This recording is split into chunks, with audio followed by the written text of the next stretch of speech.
శ్రీలంక మరియు పాకిస్తాన్ విస్తీర్ణంలో చాలా చిన్న దేశాలైన క్రికెట్ ప్రపంచంలో మిగిలిన దేశాల మీద ఆధిపత్యం ఏ విధంగా చూపించాలో ప్రపంచానికి నేర్పించిన రెండు జట్లు కూడా ఇప్పుడు ప్రజెంట్ సిచ్యువేషన్లో చాలా దయనీయంగా సిచ్యువేషన్లో ఉన్నాయి. కానీ శ్రీలంక పరిస్థితి ఒక రకంగా ఉంది. టీమిండియా T20 వరల్డ్ కప్ గెలిచిన తర్వాత ఫస్ట్ టూర్ శ్రీలంకకి వెళ్తే శ్రీలంక మాత్రం ఓటమిని తమ కాంపౌండ్లోనికి రానివ్వకుండా కట్టడి చేసింది.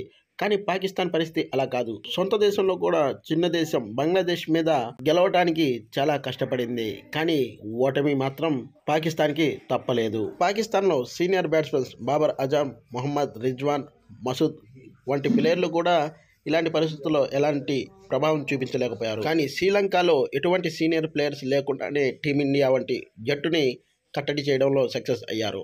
ఒక విధంగా చెప్పాలంటే పాకిస్తాన్ కన్నా శ్రీలంక 10 టైమ్స్ బెటర్ అని శ్రీలంక మాజీ బ్యాట్స్మెన్ జయవర్ధనే పేర్కొన్నాడు. తను ఇంకా మాట్లాడుతూ పాకిస్తాన్ బ్యాట్స్మెన్స్ సాదాసీదామైన పిచ్చుల మీద కూడా ఆడలేకుండా ఉంటే ఇక ఆస్ట్రేలియా, సౌత్ ఆఫ్రికా వంటి పిచ్చుల మీద ఆడటం ఇంకా కష్టమవుతుందని వ్యాఖ్యానించాడు. అంతేకాకుండా పాకిస్తాన్లో పిచ్లు అంత స్పిన్కి అంత ఫాస్ట్కి అనుకూలించవు.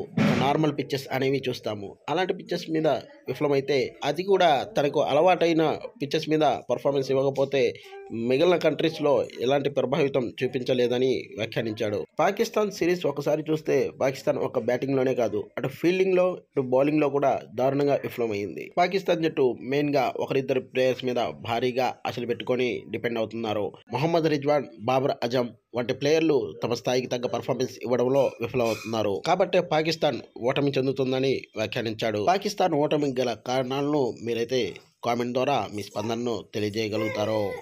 Thank you all. జై భారత్.